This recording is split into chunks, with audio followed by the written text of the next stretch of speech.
There's a lot of confusion surrounding how a person can start their spiritual journey. They don't know if they should start with chakras, meditations, crystals, new moon rituals, sex magic. They don't know where to start. And honestly, this is why I'm here to let you know what you can do.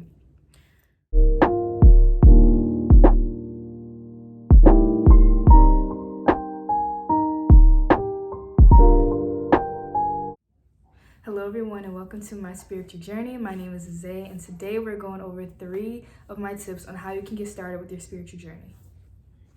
There's a lot of confusion surrounding how a person can start their spiritual journey. They don't know if they should start with chakras, meditations, crystals, new moon rituals, sex magic. They don't know where to start, and honestly, this is why I'm here to let you know what you can do. The first step is to acknowledge the urge within you to connect with something on a deeper level. Some people, they might have a bad taste left in their mouths from organized religions, so they don't want to identify with the rituals and traditions of those religions, but they do know that there's something else out there that they would like to connect with, whether it be their inner child, their higher selves, the earth or the universe around them, or the divine. Whatever it is, guys, that's the first step. Acknowledging that you want to connect with something on a deeper level is the very first step to starting your spiritual journey. And that's someone or something that you want to connect with on a deeper level. Like I said earlier, it could be your inner child, it could be your higher self, it could be your loved ones, your family members, it could be how you spend your time, meaning you want to connect with what you do for a living on a deeper soul level. You want to make sure that the way you're spending your time is expressive of your soul and is expressive of your true self. That is the first step to starting your spiritual journey. So congratulations. If you're watching this video, that means that you have already started your spiritual journey. After you acknowledge that urge within you to connect with something on a deeper level, the next step is to meditate. Once you start sitting in silence, your soul will reveal to you the next steps you need to take on your spiritual journey. Once you start sitting in silence, that's when you can feel the energies in your body shifting. You can feel when something is off. You can feel when something is keeping you from being at ease or being at peace.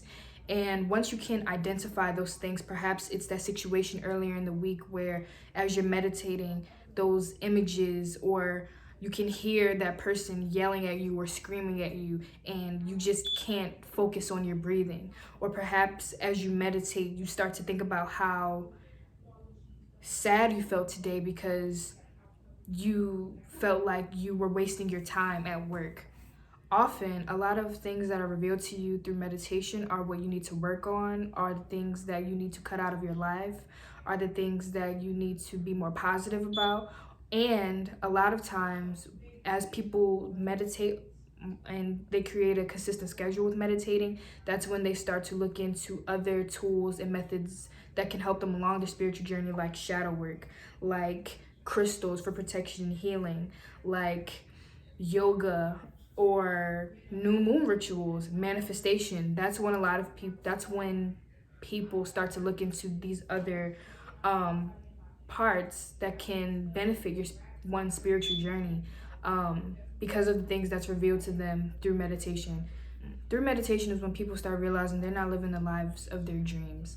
That's when they start to realize that the people around them don't actually care about their emotions, or they don't have the best relationships with their family members, and they might want to start having better relationships with their family members.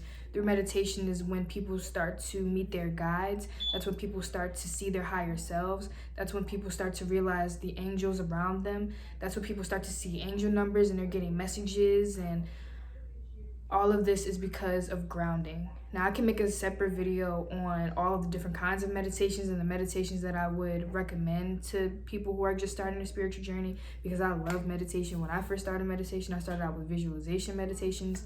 Regardless of such, a lot of spiritual healers or spiritualists, they would recommend that you just start sitting in silence. 30 seconds.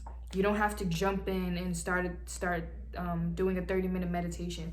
Literally, if you're getting overwhelmed at work, you can say, okay, I'm going to go to the bathroom, close the stall, and just focus on your breathing for 30 seconds. Before you go to bed, you can just 30 seconds, no Twitter, no Instagram, no music, just focusing on the breath going in through your nose, down your throat, in your lungs, and out of your mouth. Just following your breath.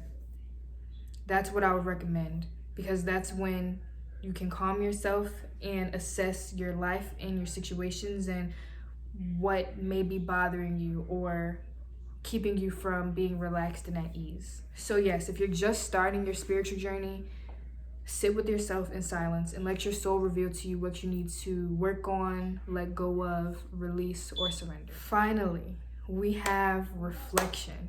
Reflection. If I had to sum up what your spiritual journey will be for the rest of your life, it's meditation and reflection. Reflect on how you feel after you finished interacting with a certain person or a certain group of people. Reflect on what you think about when you first wake up in the morning and before you go to bed at night. Reflect on how you feel when you look in the mirror. Reflect on how you feel when you're about to clock in for work or clock out of work. Reflect on how you feel before, during, and after meditation. Reflection is what's going to keep your spiritual journey progressing. That's how you're going to evolve, grow, learn from your past mistakes, and that's what's going to evolve you every single time. Your spiritual journey is lifelong. You're never going to just be this untouched human being that is not carrying around past hurts, or that's not carrying around past hurts and disappointments from the things that have happened in their lives. That's never going to happen. And I say that to say, reflection is going to be a constant throughout your spiritual journey. If you don't reflect, you're doing all of these crystals and incense and sage, and it's for nothing. Your spiritual journey is, a lot of people start their spiritual journey to become a better them, to, like I said, connect with something on a deeper level. If you want to connect with your inner child, you have to reflect on the things that hurt your inner child, the events and the traumas that happened to them that didn't allow them to be the child that they always wanted to be. If you want to connect with your higher self, you have to let go of the people who are causing you distress. You have to let go of the situations that are causing you distress. You have to do shadow work. That's not easy. That's all reflection. That's all letting out the things that you've probably been repressing for years. And all of this growth is going to happen through reflection. So my tip for you on the topic of reflection is to invest in a journal. I have a leather-bound journal, and I have a very pretty pen, because for me, I know that my journal contains the rawest and truest expression of my emotions. Nobody is going to read my journal, so in my journal, I go ham. For others, like my friend, she just has a composition notebook and a pencil. Sometimes she'll literally get, like, if she feels like she needs to write something down really quickly throughout her day, she'll get like a piece of printer paper or the back of a receipt and write down how she's feeling and write down the things that are upsetting her or making her really happy. Right, because reflection, that's another point too. Reflection doesn't have to be, or you don't have to journal every time something traumatic happens to you. Does journaling help when something traumatic or hurtful happens? Yes, but your journal doesn't have to be filled with sadness. You can reflect on something that made you really happy, because then you can realize the things that bring you happiness and bring you peace. So in the future, you can make sure to include whatever brings you happiness and peace in your daily routines or in your life going forward. So yes, invest in a journal, because you want to keep track of your reflections so that you can see any patterns that are being repeated, any cycles that are closing out or being repeated. So once you look back and you see these patterns and cycles being repeated, you can say, okay, you can assess and make sure that you are taking the necessary steps to have those patterns be dismantled or have those cycles close out for good. Okay, you all, this is the end of the video. Thank you so much for joining me on my spiritual journey. If you like what you see, please like, comment, subscribe, and share this video to your family and friends who are having questions about how they can start their spiritual journey. And I want to end off by saying, like I said, most people have already started their spiritual journey and they don't know.